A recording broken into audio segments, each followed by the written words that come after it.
In this question, we are asked to solve for the density of the block in grams per cubic centimeter. So, density is equals to mass divided by volume.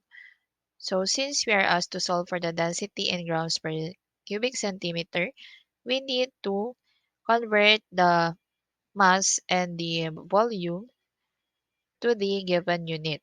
So, mass of the block is equals to 0.15 kilograms. Converting this to grams, we have 1 kilogram is 1,000 gram. This is equals to